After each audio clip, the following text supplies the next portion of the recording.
And we are live. Thank you for tuning into yet another episode of Learn and Laugh Out Loud.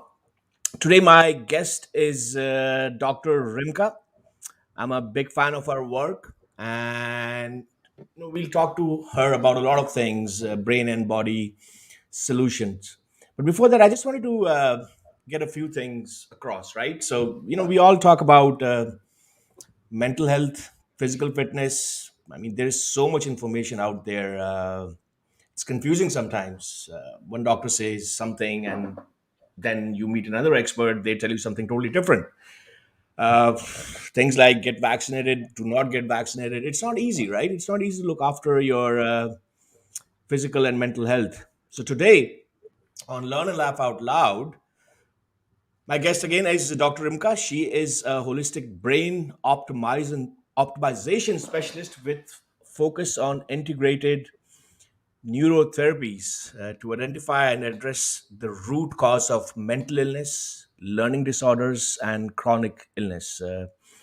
She is BCI certified, Walls Protocol certified, uh, chiropractic instructor through the state of Georgia, and winner of People's Choice Award 2020 for Best Mental Health Practice in Atlanta. And if this wasn't enough, she's also a rock star on Instagram. Check out her Instagram feed, right? I mean, this is how I found her, and she's bold. She speaks her mind, and a lot of things that she talks about make a lot of sense to me. So we'll talk to Dr. Rimka and ask her a lot of questions about brain and body solutions right after this.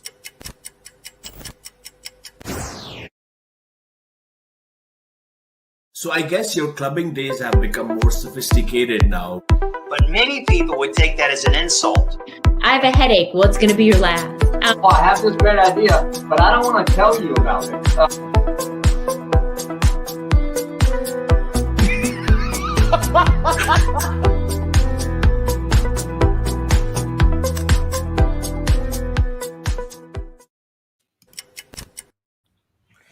Hey, Dr. Rimka, good to have you here. Hi, I'm so glad to be here.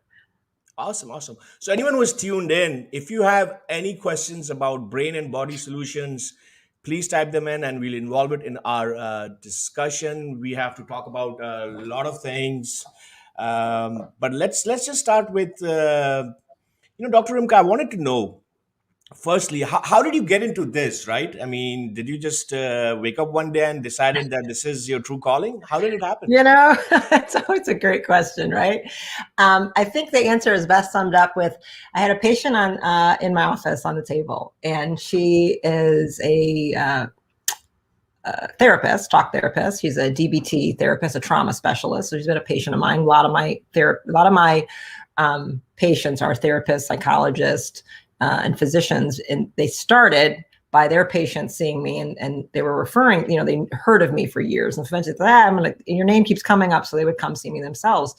And she just pops her head up and she goes, so, and she looked at me and she's like, so who exactly in your family had the personality disorder? Because you're way too damn good at this to not have grown up with it.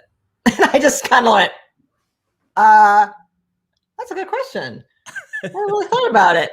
I'm like, probably almost everybody had some problems, right? So there's a certain level of growing up with a lot of mental illness in family and extended family that leads you to have a filter, at least for me, of that there's a certain normalcy, and almost I just knew how to navigate and handle it and see the room and work with different pathologies, because these were just my family members, right? And it went long and deep in my family history.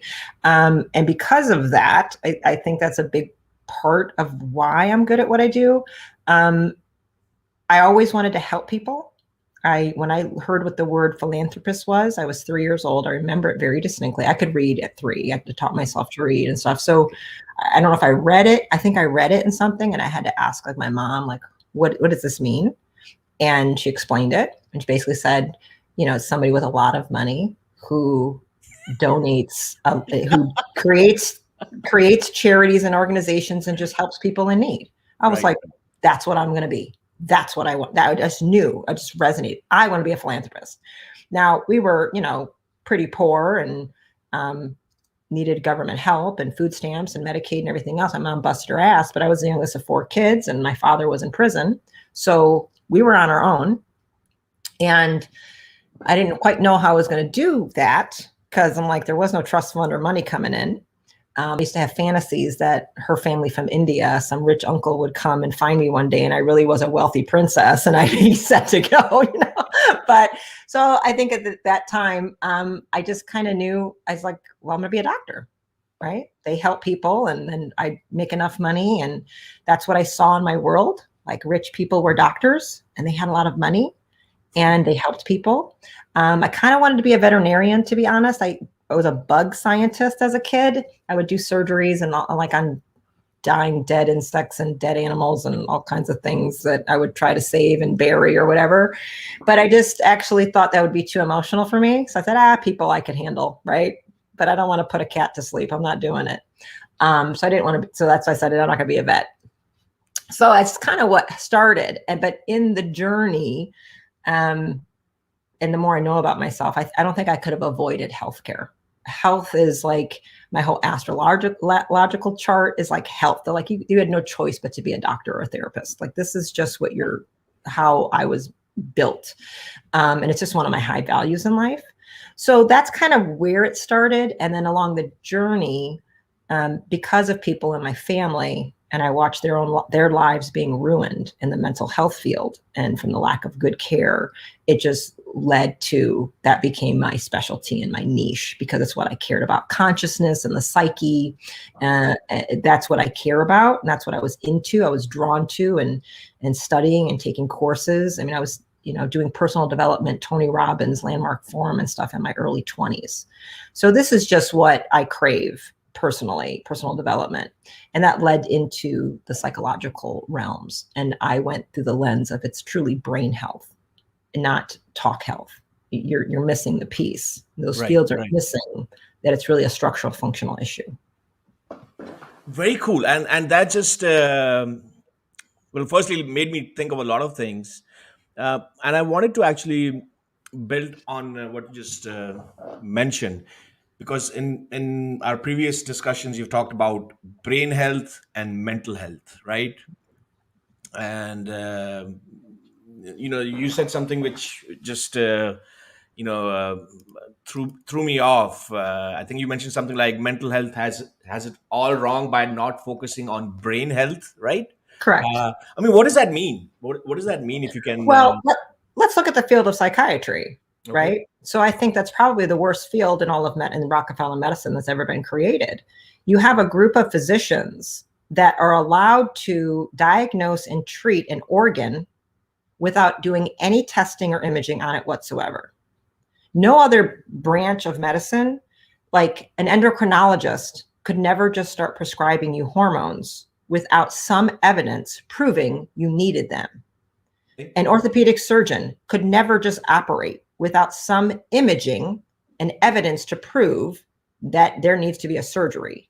Like everybody else looks at, they take an X-ray, an MRI, a CT scan, they do blood tests, they do something to justify treating something.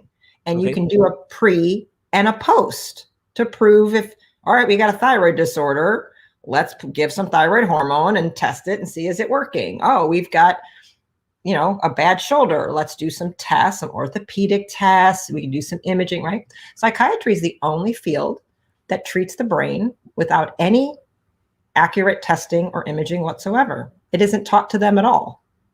None of them do it. And a very famous psychiatrist has called them out on their shit. Daniel Amen is pretty famous for it. And he's been the one that said, I'm a psychiatrist. Turns out I was taught nothing about the brain. I was taught nothing about real brain chemistry, how any of this works. And yet I'm allowed to prescribe potent brain altering addictive medications oftentimes within a 10-minute consult with no tests and no imaging. So he's been a strong proponent to trying to change Rockefeller medicine of psychiatry to say, you should be looking at the brain. You should do brain imaging. We can see things. Why are you guys not doing it? But they are not taught this. So that is extended. Psychiatry, again, very different than psychology and other talk therapy, right? But even then, tons of psychologists as friends. I've dated them. I've been in intimate relationships with therapists, and they'll hear me or watch what I'm doing, and they go, we weren't taught any of that. I know nothing about how dopamine is made, how serotonin is made. I don't know the parts of the brain. I don't know the cortex from the hypothalamus. I have no idea what you're saying. I said, I know. Isn't that a damn shame? They go, yeah, that's actually stunning that we don't understand any of that. I said, that's the problem. So all of those talk therapies and CBT or DBT or Imago, whatever, which are EMDR, right? Powerful and effective and absolutely have their place. But they're not looking at what does trauma do to the physical body? What does trauma do to the brain? How there's somatic responses? And they're coming from often the standpoint of stinking thinking, which has nothing to do with anxiety, depression, trauma, dissociation. It's locked in the actual body. You have to remove the neurophysiology of it. But if they don't understand that and they've never been taught that, they think sitting there talking about it for 2-3 years is going to do something to that person. And they wonder why they're not getting any better. So then they just use medications to kind of sedate and numb that person out. And once you do that, once you give a drug, you now have locked that person into that state and they cannot grow beyond it. They're trapped chemically. So you got a big problem with not understanding that mental health is coming from brain health. And I would extrapolate that also to the body. Trauma gets locked in. So it is a whole system way of moving trauma out of the body and out of the brain, and how we're hardwiring it in to the neurophysiological aspect of the entire human system. And they don't understand that. And I think if people change that understanding, the common person, there wouldn't be so much negative connotations or shame around getting help, because I'm like, because you guys have been told you're crazy. You're not crazy. You have trauma, you have damage, and we got to figure out what the cause is. Is the depression from a concussion? Or is the depression from heavy metal toxicity? Or is the depression from low cholesterol, malnutrition, starvation? Now, that's very different. All of those causes, how you would treat them are very different. But psychiatrists say depression is depression. Give them an antidepressant.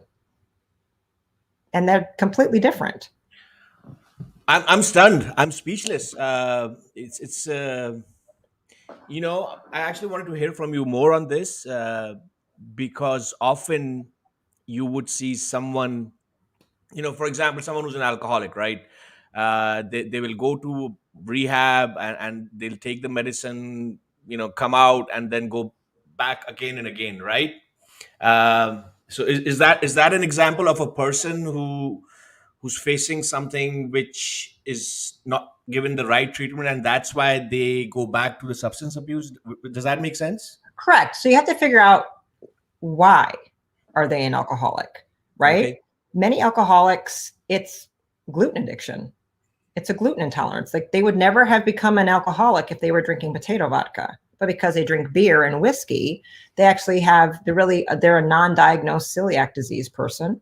And you've just opened up a cascade of genetic activation, epigenetics on an OCD, anxiety, and addiction sit in the same gene code.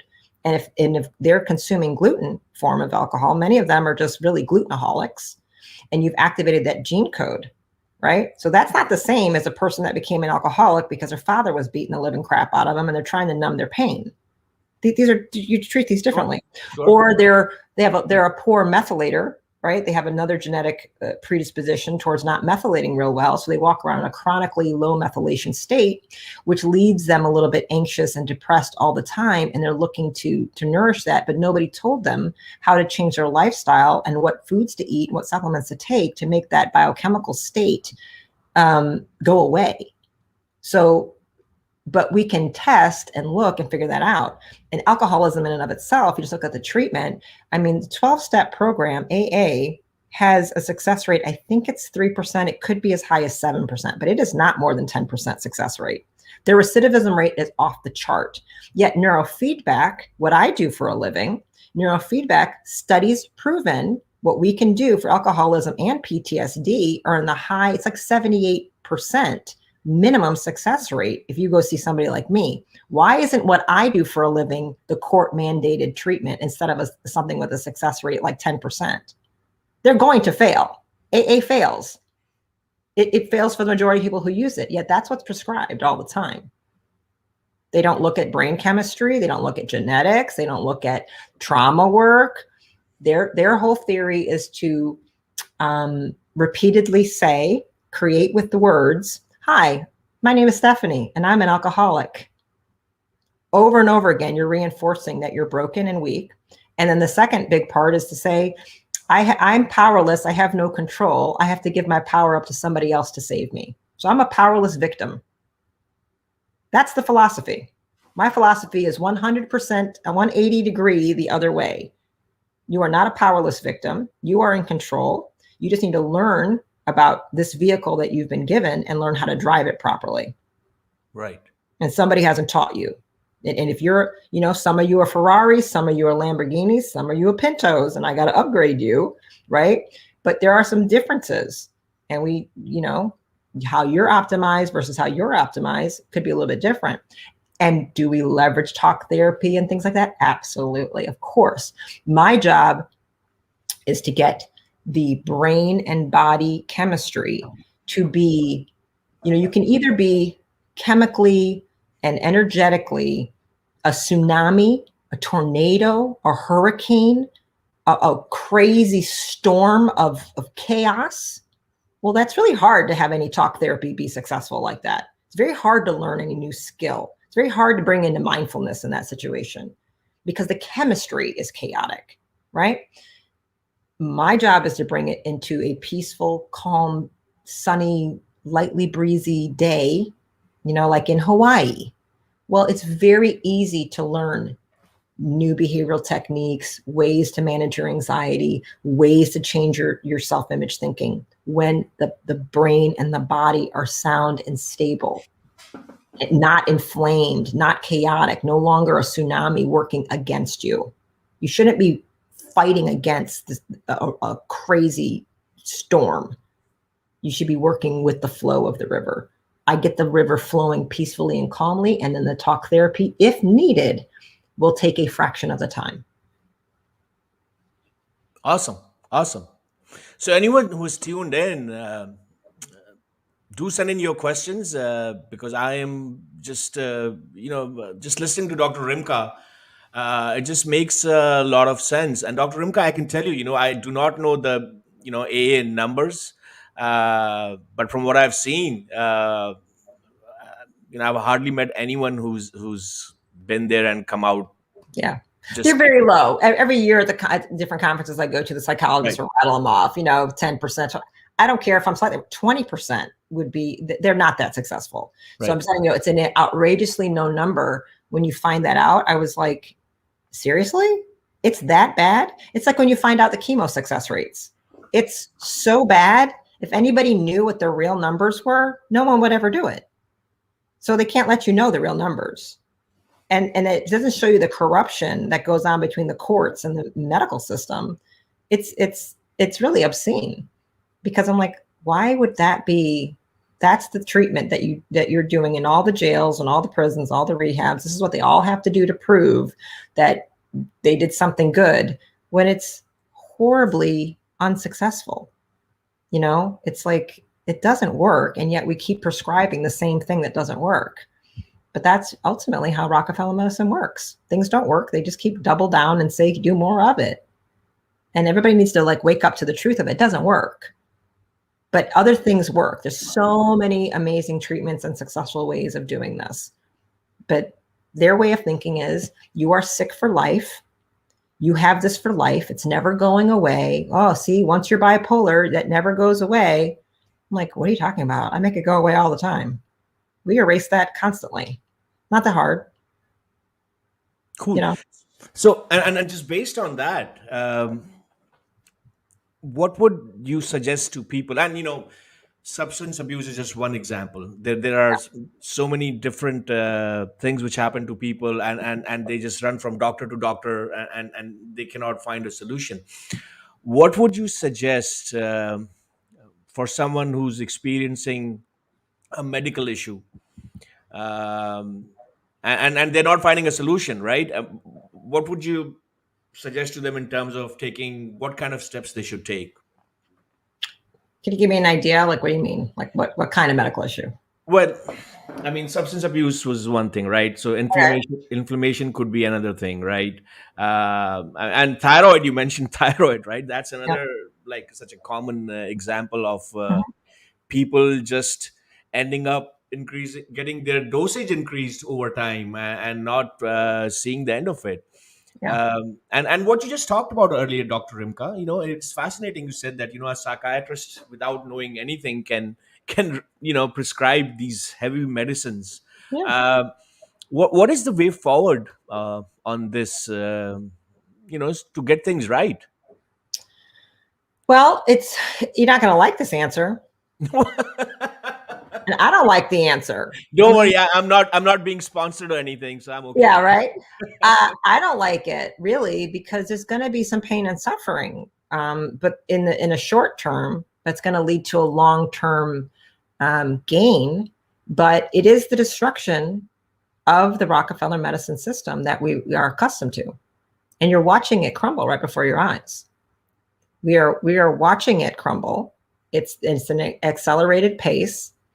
You're watching people question the, I don't even like, that's why I say Rockefeller medicine. I don't like to use the word Western medicine. People need to know the Rockefeller influence and how medicine was captured 100 some years ago by that family, and how the incorporation with big pharma and real health, root cause health, figuring out how to make you better, that went away.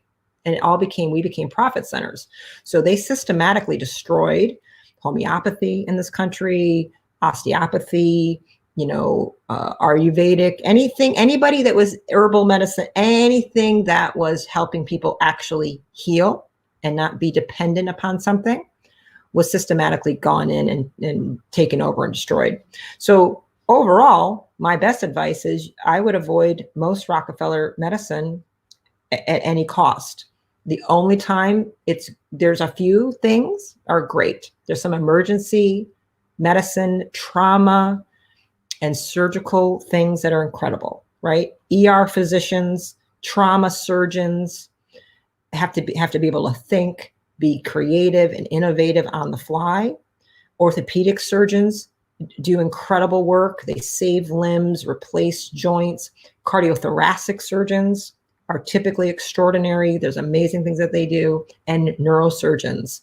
These are the groups and the things that I'm like, well, unless you need that, I would avoid it at all costs. Okay. So there are a ton of holistic minded, functional practitioners out there. Sure there are. We spend, and the reality, the thing that people don't like, that part that they don't understand, insurance will not pay for you to have that kind of care. So none of us typically accept insurance. Insurance will not pay for you to have holistic care. Insurance will not pay for somebody to spend the time with you, how long it actually takes to figure out what happened to the thyroid and how do we try to fix it. We may have to leverage medications. My son has a peanut allergy. I'm super grateful we have figured out what epinephrine is, and I can get it in a shot and I can jab his thigh. Like, there are things that we have figured out that are great. Good. I'm glad that's there. So we can, now it's a natural compound. We make epinephrine. So it's not like a drug. We've just leveraged it. I'm glad we figured out how to make insulin so type 1 diabetics don't have to die. Like, this is good, right? There are things that we can leverage from chemistry, right? But in general, you have to spend a lot of time with patients. The patients therefore have to spend cash out of pocket. It's an investment of time and energy, and you have to change behaviors. If you don't want to do that, people like me can't help you, right? So, yep, unfortunately, long time ago, doctors used to be paid to keep the village healthy. And if people got sick, it's when you stopped getting paid. I would love to go to that system. I would love to be allotted a certain amount of patients. And, every doctor was just, here's your patient base. You keep this neighborhood healthy. And they have their weekly visits or their monthly check-in, and you just keep doing functional optimization. You're working on peak performance. You're working on getting people just better and better and stronger and fitter. Instead of, they only come see you when they're in crisis, when they're sick, when it's gotten so bad, after they've been, hospitalized 5 times, after they've tried 17 medications. It is so much harder to get that person healthy than it is for me to start seeing them as an infant and just teach their parents how to make sure they're healthy their whole lives before you damage and poison that child, before you destroy their thyroid. I can teach you to stop. I can teach you, don't do these things or you will destroy the kid's thyroid. Don't do these things or you will make this kid be dyslexic. I can just tell you what to do. I would much rather just be on payment and stipend and just keep them all well and be like, so you're going to get paid for all the kids you make not get ADHD. That would be so much easier. Then by the time the parents come to me and their kid has been drinking, basically milkshakes and having brownies for breakfast for the past 7 years, they're addicted to their phones. When I see a baby in a stroller looking at a phone, I about have an internal fit of, the primal mother in me wants to go ballistic on how people are killing their children by doing that. And yet nobody is telling them. I mean, I do, but every pediatrician is failing every parent that doesn't teach them the neurology of what they're doing and how they're destroying their children's brains from the day one. So there's a whole bunch of things. I would much rather have it be that was how people get you. I would avoid insurance copays of $10 to see a doctor. What do you think somebody can do for you in 7 minutes? Nothing except write you prescriptions. And they might not be that good of a prescription because Rockefeller medicine has turned into flowchart medicine. And you better be ready for it's not even going to be humans anymore. You're going to punch your symptoms into a machine and an artificial intelligence algorithm is going to churn out what drugs to take. That's how they're all being trained in medical school right now anyway. That is scary. That is totally... it's moving into AI cyborgs. Why do you think they're willing to let so many physicians go right now? You're going to lose about 30% of the workforce in all the hospitals, the nurses and the physicians that are not going to take this experimental jab. And they don't give a shit. Why? Because they want it to get shitty in the hospitals. Because then they're going to replace it with other people who aren't really trained and are just punching things into an algorithm. There you go. That's your treatment plan. And eventually you'll just go to a kiosk and do it yourself, or you do it off your phone, or you scan the barcode inside of you and they'll ship over the drugs in a drone. That's not healthcare. It's flowchart medicine. They are no longer taught to think. If you want to find a physician, find one who's 50 or 60 or older because they still know how to think. They were trained when they had to still solve problems. I wouldn't see a 30-year-old physician right now if you put a gun to my head. Dr. Rimka. I'm telling you, I got friends that see them and I'm like, this bitch I'm sorry, I swore, but I'm like, she went to Yale? I was like, well, she's an idiot because she can't even treat a thyroid. I literally see Yale and Harvard grads that my patients come in and I'm looking at their labs and I'm looking at the treatment plan and I go, are you shitting me? They're this bad now? This is what a Harvard graduate, medical school graduate is doing to you? She doesn't understand what she's doing. Please stop seeing her. They're idiots. That is scary. It's everywhere. It stuns me. It stuns me. And I ask my physician friends, I'm like, did they really not teach you how to do a thyroid? They're like, well, I know how to do it, but no, they don't know how to do it anymore. I have like 4 physician friends here in Atlanta. And I'm like, so who are you guys sending? Who's your endocrinologist referral? And they go, we don't have one anymore. I go, what? We all had a good one. He retired. Dementia, actually, I think took him over. And so we're like, everyone's like, I don't know. We have to do it ourselves now. I've tried and they're idiots. These are what other physicians go, I've tried. I don't have a good one. I have to do it all myself now. So that's what a lot of us are doing. I got to do it all myself because I got nobody to help me. That's a bad place to be when they're all saying it too, where it's not really their specialty. So you're kind of moving into docs that have to kind of be old school, like, Dr. Quinn, medicine woman, kind of act like that. Like we kind of got to know everything again. And which I think is a good thing. Because now medicine fractionalized so much. Well, you got a kidney. Well, I don't do kidneys. You got to go see the kidney guy. Oh, I don't do heart. You got to go see this guy. I don't know what that is. I only do eyes. Like that's what it's become. So then people got to go everywhere. So you kind of need somebody that kind of can do everything. And then we leverage the specialists where you go, ooh, I can do this. So unfortunately, I have to look at thyroids and I have to look at guts and I have to look at blah, blah, because they all influence the brain. And many times people are misdiagnosed with a mental illness when it really was something else. I'm like, you're not depressed. You have a thyroid disorder. You have Hashimoto's. They didn't tell you this? No, they said it was fine. And I'm like, sad. Why'd they give you Ritalin when you need, thyroid hormone? Like, Dr. Rimka, wow, that's really bad. But that's what happens if you have 7 minutes and you're backed up. They're backed up. They are owned by their insurance carriers. I do not take health insurance. I've never taken it one day in practice. I am not owned by them.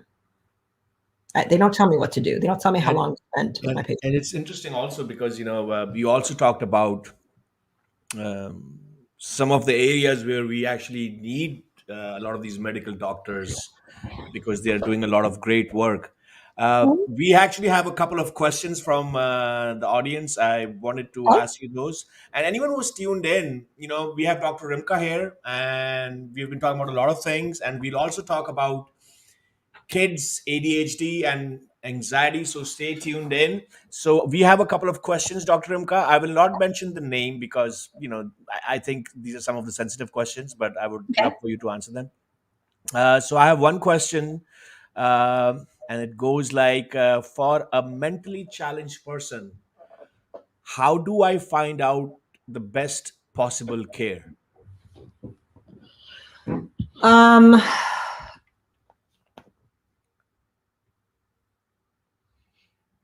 Mentally challenged. I would need to. So I don't really know what that means. So here's the thing. I know it's kind of vague, yeah. Yeah, but that's okay. So a few things, a few modalities that are extraordinary.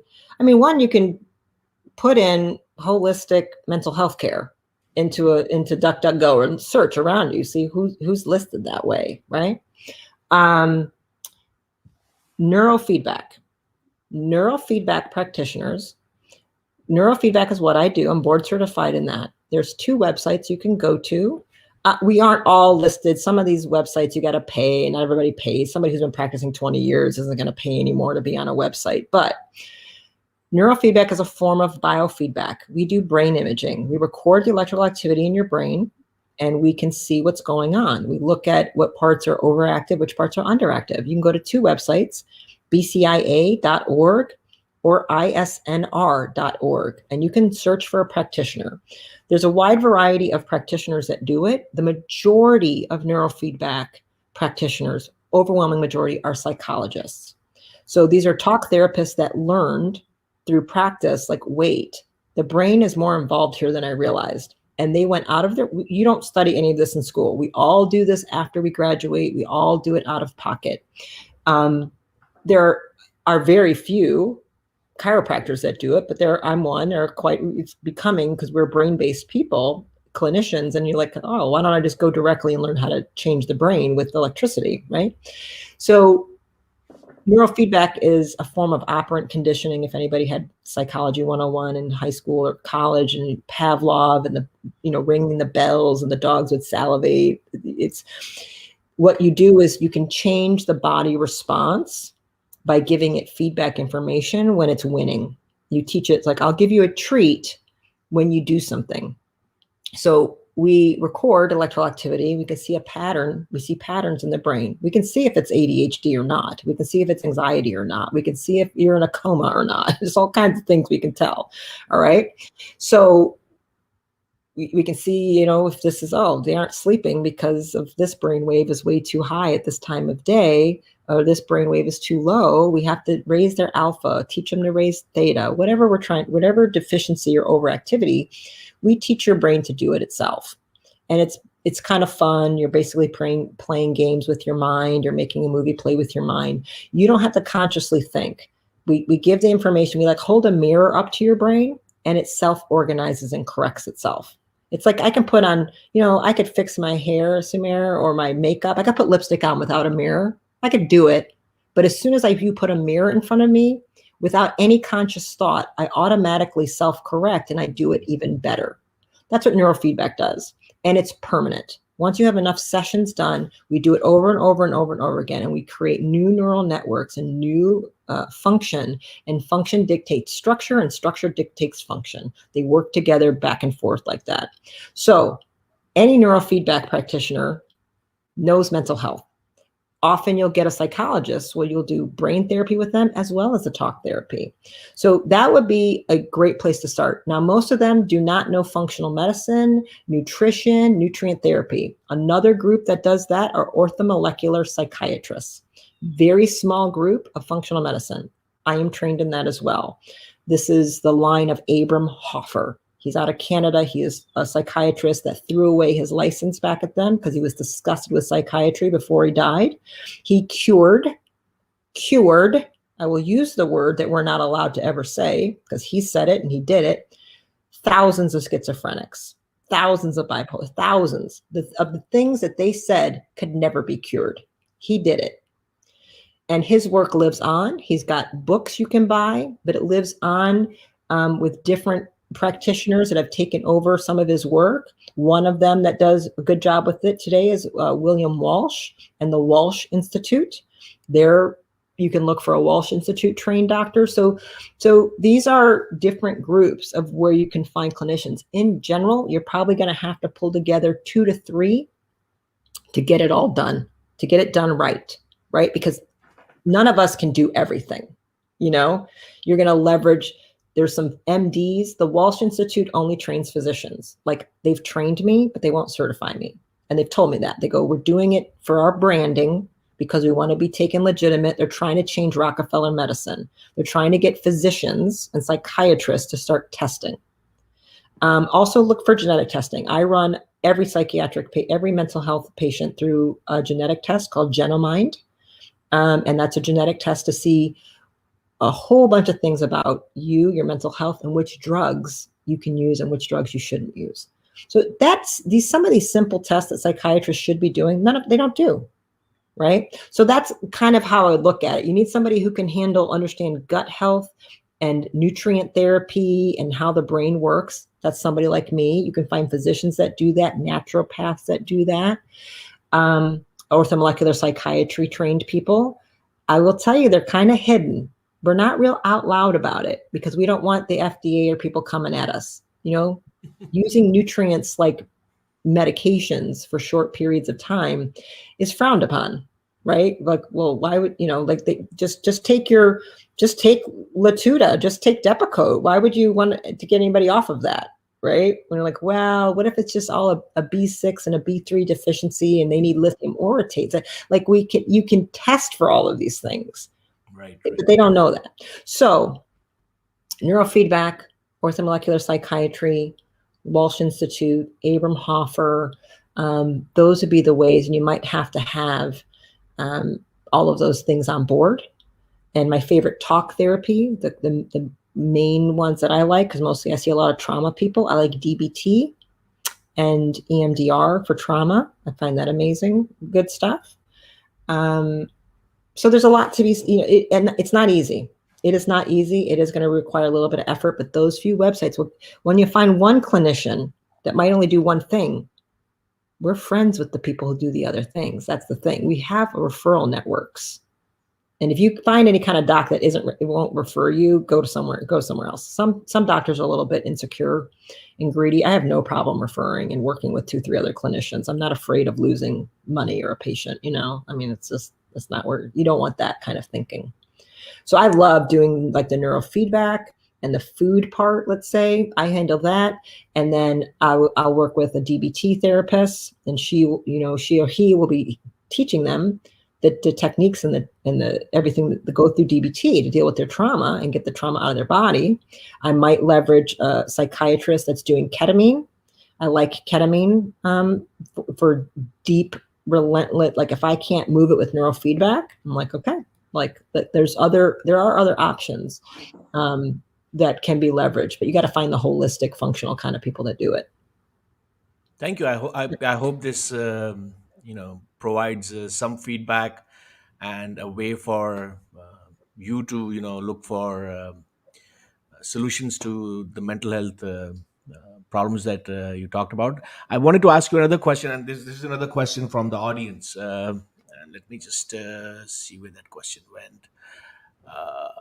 Okay, so someone writes, I need to start anti estrogen pills that have been shown to cause memory loss. What should I do? So I'm assuming it's a woman and it's an estrogen blocker Yes. for cancer, most likely. I mean, that's all I have as a question. Yeah, it's probably an estrogen-induced breast cancer, and they're thinking they need to take this drug to block it. I would, 'cause it's hard to answer that without having, I'm guessing that's Sure. what we're talking about. Sure. And they are notorious for that, like statins destroy brain function. The estrogen, they cause that. Chemo causes brain fog. Like, just so people know, drugs cause these things, and they're tougher to fix. Okay. There is that. So that is a tough one because I don't know enough information. I would say one, just understand what the brain is. I think they replied, yes, breast cancer. I think that's what they said. Yeah, that's typically okay. Yeah. So this will be in contrast to what Rockefeller medicine will say. But you have to remember what the brain is and what you are. What does it mean to be human? What is a human? What is a human brain? A human brain is 70% cholesterol saturated fat. That's animal fat. It requires only so many things, of which cholesterol and saturated fat is primary. It needs choline. It needs the B vitamins. It needs DHA like crazy. You have to feed it what it is made of. It cannot make it if it doesn't, you don't eat it. Okay. So one, you need to make sure your diet is full of meat, eggs, seafood, like nobody's business, and even brains. Okay. You want a healthy brain, you should eat brains. You want a good liver, you should eat liver. You want a good heart, you should eat heart. You want a lot of muscles, eat some muscles, which is just meat. Okay. So trying to make DHA, we don't make DHA, first of all. So humans can't make it. You have to eat it. And something like salmon, right, for an example, super high in DHA and omega-3, total brain food, is 53 times more omega-3 in salmon than there is in grass-fed beef. So you have got to eat seafood. And them telling you that to be so afraid of heavy metals in the ocean is part of how they've dumbed us down and made pregnant women make dumber children. So studies are very clear. The women who eat the most seafood when they're pregnant have the highest IQ children. Done and done. Really? Absolutely. Wow. So that's been a total con to make us dumber by making you be afraid of eating seafood when you're pregnant. Oh, mercury. Okay. So don't get me started. That's part of the con and the lie that they're doing. So you have to remember this about yourself. So you need to eat oysters. You need to eat shrimp. You need to eat salmon roe, caviar, one of the most potent superfoods ever on earth. I don't care if you don't like it, mama. You need to eat it. Okay. It's a medicine for you. So there's a lot that can be said about different supplements and peptides and brain hacking that really would require a consult and seeing what you're eating, but at least start with the foundation of that. And I would at least start with that. You have to remember that. She's asked for your email, so I'm going to give it to her. So because she wants to ask the question. That's more private, because whether I know, creatine, molecular hydrogen, cerebral lysin, there's all kinds of brain supportive peptides and supplements, and some they're cheap and some are expensive, but you don't want to stack it in. But a couple cheap and easy things, creatine, right? 4 grams a day, creatine monohydrate, molecular hydrogen is one of my favorite things. What those two things do is help the mitochondria make ATP. And you have more mitochondria, which are your energy producers, your powerhouse of the cell in your brain. First is the brain, then the heart, and then muscles and everywhere else. Except for women, we have more in our eggs, in our ovaries, because the fertilized egg needs a lot of mitochondria, needs a lot of ATP. ATP is all your energy. Humans carbohydrates, proteins, fats don't give you energy. They go into the mitochondria, which make ATP. That is the only energy source you actually use. So Your brain is an energy hog, right? It's very, very small organ, actually, very small compared to like muscle and other things. And it uses 20% of all the ATP in your body. So this drug, I would have to kind of look at its pathways and kind of help pinpoint. But one, cholesterol, saturated fat, choline in eggs, liver, eat liver once a week, oysters, seafood, that DHA, total brain food. It is almost impossible for you to make a brain out of kale, broccoli, beans, and rice. You need to eat animal food to make an animal brain. If you don't want to eat brains, you can have them in a freeze-dried supplement form. They're on my website, Heart and Soil Ancestral Supplement, something, and it's grass-fed New Zealand animals, and they just put organs in the capsules, and that's how I take it as well, because I don't really, but people tell me brains are incredibly delicious. They're like, oh, they're like so good, they're like sweet. So anyway, our ancestors ate organs like crazy, and all medicine women and shaman and Chinese medicine, Ayurvedic medicine, anything, any primal medicine system that Rockefeller medicine came in and destroyed, always taught to eat the organs, and eating the organ treats the organ that has a problem. You always treat like with like. That's always been it. That's just how everybody does it. So that would be a way to start, but I would look at appointments and really get the brain healthy. And I would also, once I get her brain metabolically supported and healthy, neurofeedback as kind of a way to stop that destruction from the drug, I would look at doing too. Awesome. Yeah, and it's interesting. I've never had so many questions, because I think what you're talking about is so important, and people asking these questions. I have a couple of more questions, but before we go there, I wanted to actually switch gears and talk a little bit about kids. Okay. I just wanted to share a quick story. Our daughter, who's 11 now, when she was, I think, 4 or 5 years old, her teacher said to us that, you might want to go and get her tested for ADHD, because she seems to not have a good attention span in class. I'm like, she's 4, even I struggle with it. Yeah. Right. Right. So and we were shocked. So we took her, and the doctor just looked at our face and he laughed. He's like, you know what? I don't know why some teachers, when they have issues, they'll just worry the parents. There's nothing wrong with your daughter. Go home. That's all. That's all he said. Yeah. Yeah. So and you talk a lot about natural solutions to ADHD, anxiety for kids. Can you talk a little bit about that for anyone who's tuned in to learn more about some of the natural solutions? Yeah. Well, it's a lot of what I've said so far. Understanding what is the brain. Make sure you're feeding that brain. A lot of these kids are just starving, right? Because you're feeding them brownies and Coca-Cola for breakfast. Right? A lot of them are sleep deprived. A lot of times I see kids with that diagnosis, and it's because they don't sleep, because they have TVs and computers in their bedrooms, and their parents don't monitor and control these things. And they give them a ton of sugar and caffeine at dinner time. Like some of this is just or the kids have so much homework. They're in these kind of schools where it's an obscene amount of homework. And I've seen 10-year-old, they're up to like midnight doing homework, and then they're all stressed. I'm like, excuse me? Like, this kid's sleeping 6 hours a day? Right. That's called sleep deprivation, not ADHD. So again, neurofeedback is an extraordinary, we image the brain. We record the brain, we look at it, we can tell you what's going on.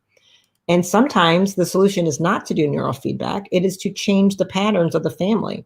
It is, I've gotten on the phone with principals and said, this is going to end right now. And let me tell you how this is going to go down. Either you're going to, and if it doesn't, then you are signing a contract saying you are liable for this child's mental health until they're 18 years old, because I will not tolerate this bullshit that you're doing. I'm not having a 7-year-old have panic attacks because of a spelling test. Right. So parents, I have bulldog parents that'll come and it's like homework is done for this child. There will be no more writing her name on a board. There will be no more shaming her. Like, none, this is done. And so we just say, I'm sorry, we're not participating in this. There is no reason for anybody under 6th grade to ever have homework. And the data is clear on that. In fact, not only should they not have homework, it doesn't help. It damages children to have homework up until like 6th, 7th, 8th grade. And that should be very, very minimal. And that's just teaching them a little bit of time management skills to get ready for high school. Homework in high school makes total sense. Before this, it actually causes anxiety and stress issues for children. And it causes disconnection in the family because now the parents are like having to argue. And so instead of children doing chores, helping cook dinner, play, meet with grandma, they're spending 3-4 hours doing stupid worksheets. Okay.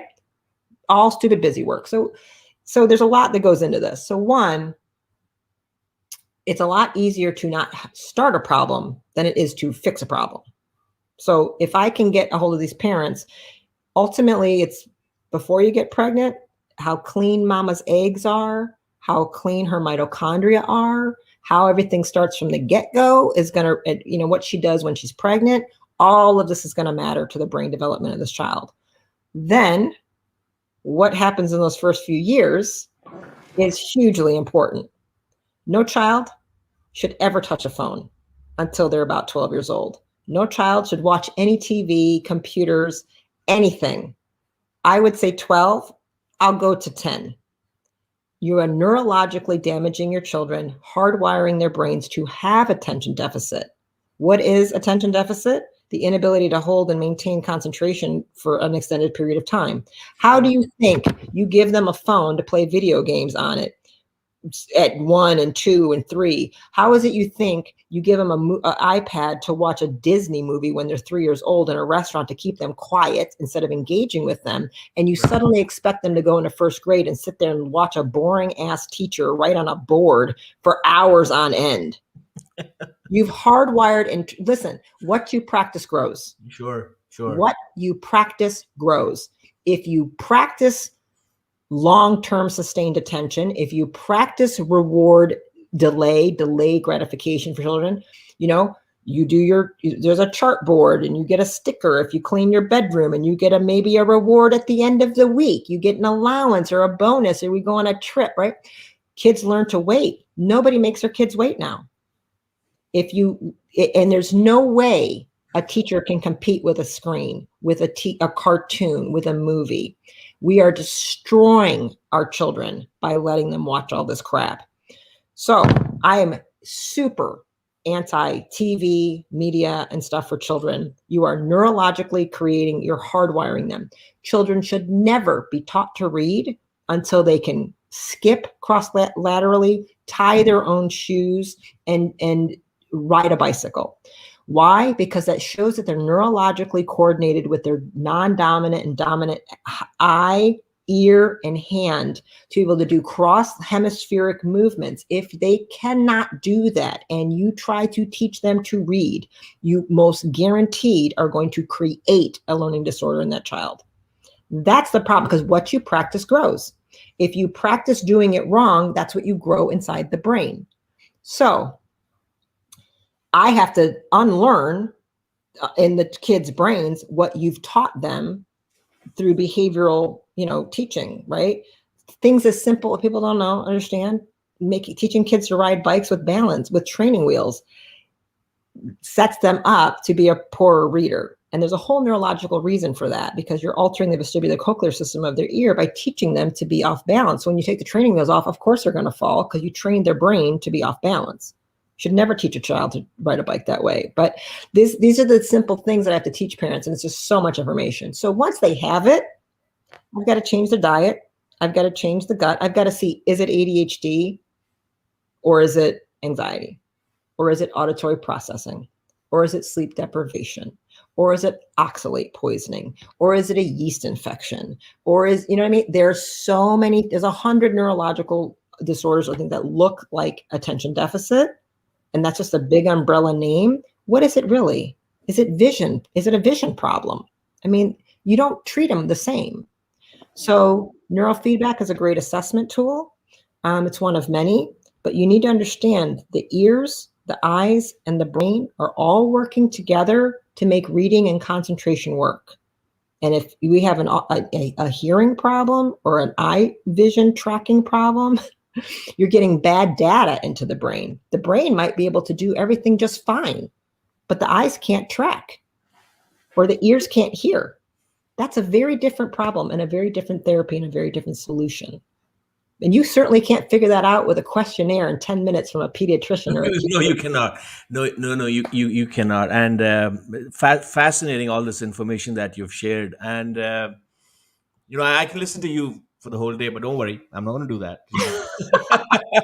But lastly, before we finish this, I wanted to touch upon something which is, as you've talked about a lot of things. So now there are vegetarians, right? So some people are just born into these families, they're vegetarians. And it could be with various reasons. This could be because of the religion or any of the other things, right? Yeah. I've also heard you talk a lot about the importance of meat. And you earlier talked about you have to treat like with like, right? Yeah. So people who decide to become vegetarians because of listening to all which is out there against eating meat, and I'm sure you probably have an opinion on that. What is your take on that? I mean, there's so much information out there telling people just to stop eating meat, eat this, eat that, not meat. I mean, it's totally confusing to me. Well, again, we'll go back to Rockefeller medicine. Okay. What is the goal of Rockefeller medicine? I'm going to ask you, what do you think the goal is? Looking at Rockefeller medicine, healthcare today. I mean, you're in Canada, right? Getting us hooked. Sorry, you. Yeah, you're in Canada, correct? No, I'm in the DC Baltimore area. Oh, okay. I don't know why I thought you were Canadian. So okay, yeah. What is it? What's the goal? Get us hooked. And for what's the goal of that? Just to keep coming back for more, right? And what do they make from that? Money, of course. Oh, okay, good. Okay, so if the goal is to keep a repeat customer, which is a profit center, do you think they give advice to get you healthy or to keep you chronically ill? Okay. Yeah. This is why when you say, what do you say? I wouldn't go to one of them. I would stay away from the Rockefeller medicine people. And where is the story? Where is the main communication coming from that you should reduce meat and we should go plant-based? It's coming out of Harvard, the Harvard Chan Nutrition School, the ultimate epicenter of Rockefeller medicine. So I wouldn't listen to anything they say. What's their goal? To keep you chronically ill in a profit center. So what does becoming a vegetarian do? And we're very clear on it. And so there's one argument, and we'll get into that in a second. And the second thing is look at anthropology. Look at humans. Look at what we've done for millions of years. And we're very clear on it now. The largest anthropological study that was done about 15, 20 years ago kind of changed everyone's opinion. We're like, oh my God, we really didn't gather that much at all. We were like brilliant hunters. The story, we think that we were like kind of starving and we spent all day searching. No, we didn't. They spent all day hanging out playing. Humans weren't stressed, weren't very busy. They most of the time had plenty of food. We figured out crazy kinds of things. So how humans got this giant brain is first we were scavenging, and then we developed these opposable thumbs, and we got a little bit smarter than the other animals. We kind of came down and we're like, wait a minute, and somebody figured out how to take a rock that was sharp and start cracking open bones and skulls. And because we ate brains, which are 20% bone marrow, because it's inside of a bone, and we started eating all the bone marrow, which is like highly nutritious, highly deeply ketogenic, and eating brains, it created us to have these giant, crazy brains. So we're so unique that we have these crazy, huge brains, and we have this crazy long infant period where many other animals come out of their mama and they start running. We're completely defenseless and helpless, and we need years and years of care. Sure. Whales are a little bit similar, and whales are super smart too. Whales are like pretty brilliant, conscious creatures, right? Very, very different than anything else here, right? So anyway, humans are very unique. That developed because of what we ate. because we ate brains and bone marrow, and because we ate animals, this is how we developed how we are. And every animal on earth, by the way, every herbivore eats animals as well. So even gorillas and monkey, things that we know, they also eat animals. So that's what we kind of, it's new information. Like, oh crap, they all actually they kill each other and eat things. We didn't know they did that, right? So you got two things. You got like, what have humans been doing for forever? And why would the food that made us, that we've been eating for millions of years, and the food that made us be actually human and strong and thrive and brilliant, why would that be dangerous for us? And why would these primal cultures that lived just as long as us and even longer than we're living today? Even longer. Yeah, even longer. Longer. Just groups in Siberia right now, they live to 140. People just don't know these things because they keep it from you, because they don't want you to know. Women are getting pregnant at 60 in Siberia. That's how healthy they are. And we women here are like, at 60, Jesus, they're having like 14 surgeries and on 8 medications, right? So, and they're just getting pregnant. Very, very different, right? So, and those Siberians, by the way, they're carnivores, right? So, because it's Siberia, there's no plants. There's no plants, like the Inuits, right? So where you live and what's available, seasonal, cyclical eating, everybody, primal, their primary food was always animals, and they ate very little plants because of the way the seasons were. There were no refrigerators, there's no shipping containers, there's no factory, nothing was being shipped in. It was available or not. And that is what makes you that way. I mean, we can live in a delusional kind of story as much as we want. That's how we are. That's how our people have been for forever. Now, there are a few distinct groups that, because of religion, all of the choices to become vegetarian have been religious. That's been indoctrinated and subjugated upon people. But Hindus in particular, like there have been some genetic modifications where in general, they can carry they can tolerate it. People can kind of be okay and thrive. Nobody thrives as a vegan. There's no culture that's gone 2 generations as a vegan. No tribe has ever done that because they become infertile and it's impossible. So that's why there aren't. Vegetarian is not the same as vegan. So Hindus have much higher, women have higher estrogen levels, so they don't become infertile. They don't need as much of the meat, but they're still having, eggs and cheese and things like that. So that, I mean, the reality is either I can teach them or I can't, but I will no longer even take them as patients because it's not going to work. I will never repair a mental health disorder if you stay vegetarian. Because the amount of supplementation that is required is so obscene. I just don't feel comfortable as a clinician selling you $2,000 in supplements. I mean, there comes a point I'm like, this is insane. Nobody should be taking this many pills. I mean, it's just, you literally don't ingest DHA. DHA is the most critical part of your brain and eye. And if you don't have DHA, you can't make vitamin D. If you don't have DHA, you can't make, dopamine and melatonin and serotonin through it became too hard. I'm like, it's just not fair. Like I want people to get results and I don't want to waste their money. Cool. So, this has been such an eye-opening experience. With you, it's been really good because I have not had to work hard to ask you questions. I asked a question and you gave so much detailed information. So thank you so much for being here today. I would love to have you here, sometime in the near future and talk more about this because there are a lot of people out there looking for this kind of information from someone who knows what they're talking about. yeah. Not just because they heard something somewhere. And there's And tons of people like me. yes, There are tons of I was trained by these people, you guys. I go to conferences and there's be 1,000 of us there. Right. Like I am not alone, and but the reality is you're going to have to spend some time. You're going to have to spend some money. You're going to have to change behaviors. You're going to have to unlearn bad habits. And your addiction to comfort and convenience needs to end.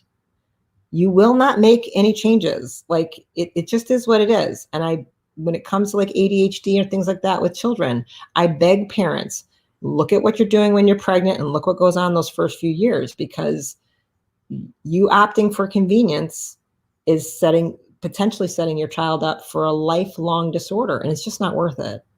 It's just not worth it. A child can sit there and be bored. Give them a wooden spoon and let them. Being bored is the greatest thing you can give your child. You're right, because imagination and all kinds of problem solving. Absolutely. They don't need technology. They don't need a bunch of stuff. They need to play outside in the dirt, look at trees. Children should be able to sit and study an anthill for hours on end.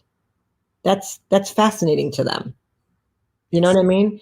So, studying children naturally, their brains will, we're creating the disorders with the way we're living. You're making your children have these problems.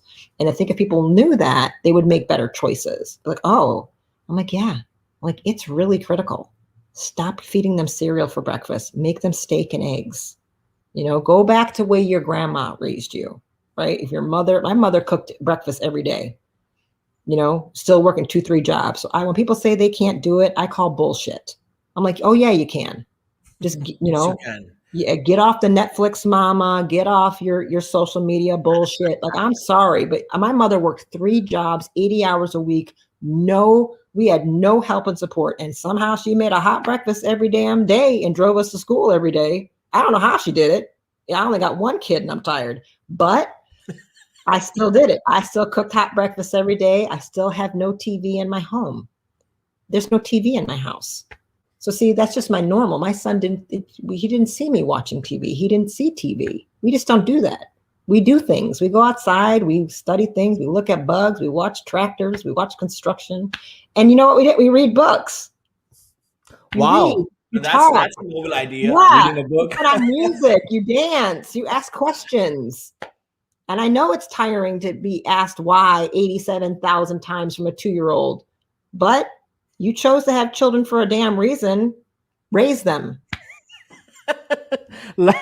Lastly, on that thought, how does one get in touch with you? Do you want to add something? What is the best way to get in touch with you? Best way is like through my website. So you can be drrimka.com or brainandbodysolutions.com. Social media gets a little bit overwhelming. I can get hundreds of messages a day and there's a lot of nonsense. And so people want to message on Instagram. It's fine. We do our best. But if you really, on my website, drrimka.com, there's a tab. You can email us. You can just send a message through there. You can call. You can just book yourself for appointments if you want. Self-scheduling is available, or you call and email the office desk at drrimka.com.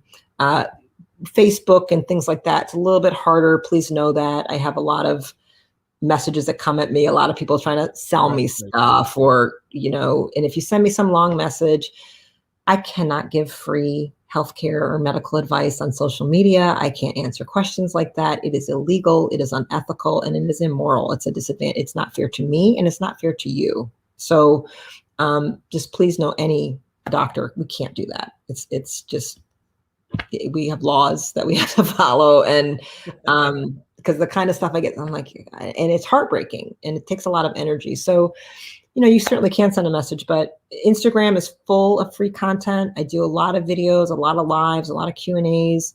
YouTube, on my website will give you everything. My YouTube, my Telegram. I just started Telegram. Sumair, I don't know if you're on there, but I keep getting shut down and banned. So it's probably, like over there, I can say a little bit more. I'm like, wow, I guess I have to do it. So apparently if you talk about sunlight or you talk about healthy things, that's banned now. That's just not allowed. You're asking for trouble, Yeah. If you tell people they don't need a drug, and again, let me be real clear. There are some medications that are really potent and powerful. And people are sometimes surprised when they do consults with me, and I'll say, well, I'm going to talk about, this is actually a drug. And they're like, really? I'm like, Like, don't think I won't leverage something to help. There's very different ways you can do things.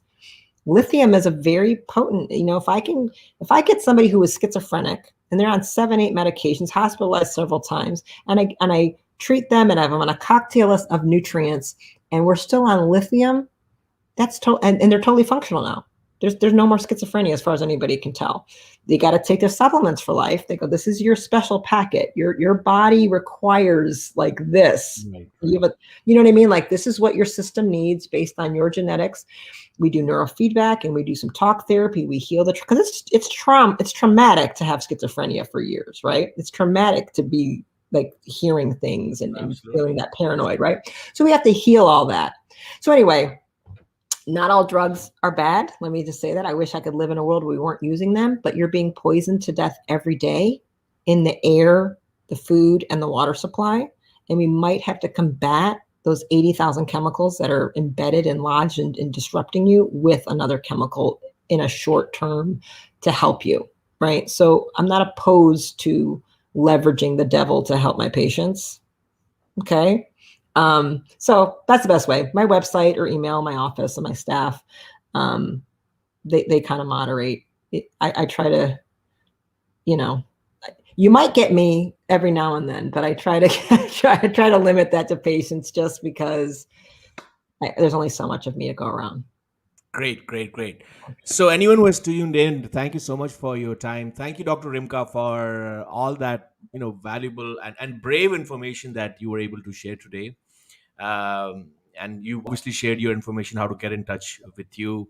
If you ask me, to learn more from Dr. Rimka, follow her on Instagram. She does, Instagram Live, and she shares a lot of information which actually makes me feel good that what, my grandma was right, my mom was right. So get in touch with her if you want to. And Dr. Rimka, it was an absolute pleasure. Thank you so much for being here. Thank you. It was my pleasure. I love helping people and I love teaching. So it's important. People need to be empowered to start on their journey to get themselves well. And if they need to hire somebody to help them, have no shame in doing that as well. Awesome. Thank you. And I shall talk to you soon and get you here again. Thank you so much. You're welcome.